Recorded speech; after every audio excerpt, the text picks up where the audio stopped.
Hey everyone, welcome to Two Guys Making Tribe, where Gen X meets Gen Y. Enjoy the show.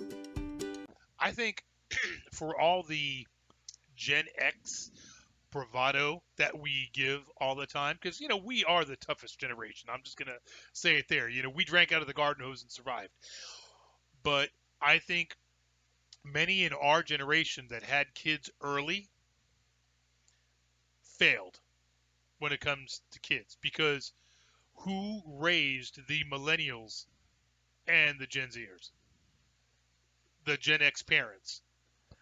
At some point, I don't know what they did. Did they look back and say my life was hard, let's make theirs easier, or what?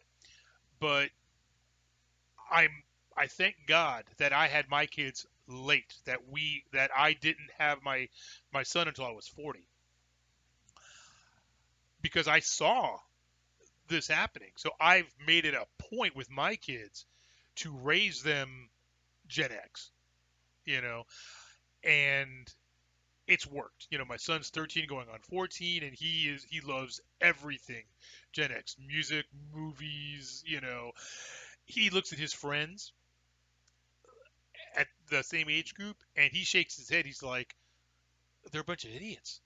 you know, he works the farm here with us. He shoots. My daughter, she's 10. She's doing all that stuff too. And yeah, they have access to tablets. They don't have smartphones, but they have tablets for the work that they're doing. My daughter, she has a YouTube channel and she's doing videos. She's learning how to edit and everything, which is cool. But they don't stay on like 24/7 on TikTok and things like that. They're using the technology in a productive manner, and my son, he's turning 14 in January, and he's getting a cell phone, a flip phone, not a smartphone. And he's happy with it. He understands why. It's for emergencies, to call Papa, to call, well, like whatever. Text, he could text. He could have his friends call him, and phone numbers. But he's like, yeah, I don't need a smartphone. He has a laptop. He has a tablet. It's that and the other. And but I think as a generation, I think Gen X, we are part of the problem. We were hard ass. We were raised, rough, but in turn, most of Gen X raised a bunch of pussies. I mean, I hate to Yeah. say it. Well, I think I'm the on the tail end of millennials, Right. yeah. and I know guys who are 5, 10 years older than me that disappoint me in my Right. I mean, generation. there are exceptions. I mean, there's always exceptions, and that's why. But that's why I made a conscious effort when I had my son at 40, and I saw what my friends, who their kids were already in their teens. Now a lot of them have grandkids. But it's like, and their kids are these limp-wristed like millennials and like Gen Zers, and I'm like, and a lot of them are hardcore left, and their parents weren't.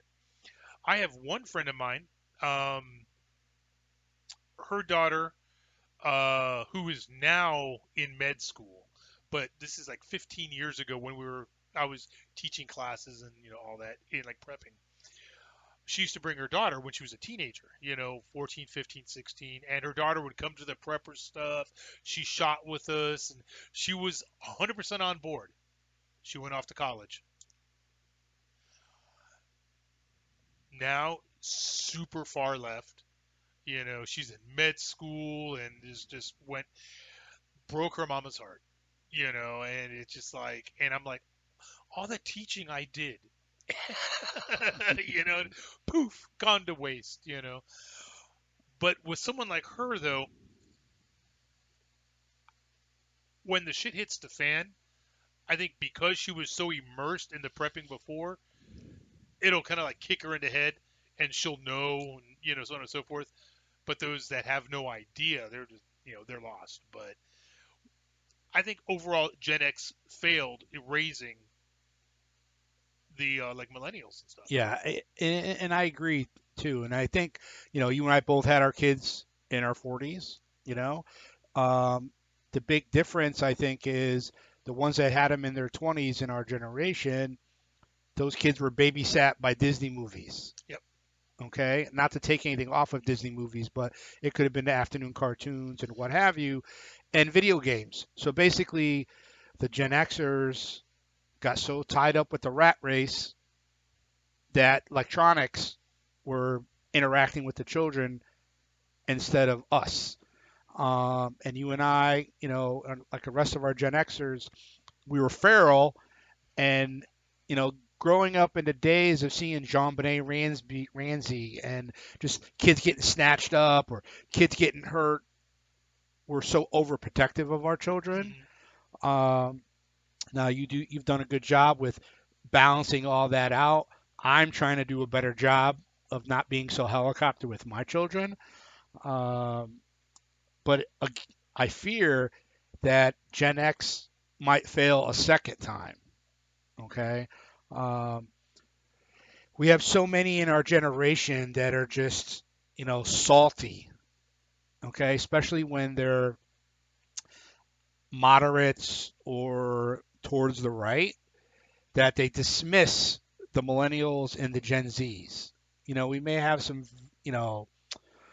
valid reasons to look at them with some side eye. Okay. But those two generations are the future. Okay. We are the past. So we need to kind of, adapt to be able to bring them, into a new fold, not to bring them into our image, is all the great things we had as Gen X growing up. And, we want our kids to embrace the stuff that we embrace. We got to find that balance, because right now, a lot of our divide in our country is between Gen X and the millennials. And the Gen Zs are watching this, okay, and they're looking and they're like, you guys are a bunch of clowns, because I think the Gen Zs have the potential to be better humans than Gen X and the millennials, because they've seen the divide and the antics that we have done. Now, I'm being a little rough on both our generation and the millennials and stuff. We spoiled the millennials, okay, but our kids are Gen Zs, okay? So we can't couple them in with the millennials. I think one thing that has to be required, though, of the up and coming generation, the entire Mel Brooks library. Blazing Saddles, Young Frankenstein, you've got to watch those movies. Young Frankenstein is my 6-year-old's favorite movie, by the way. Exactly. I hope you enjoyed this episode. Please remember to like and subscribe and share with your friends. We will see you next time.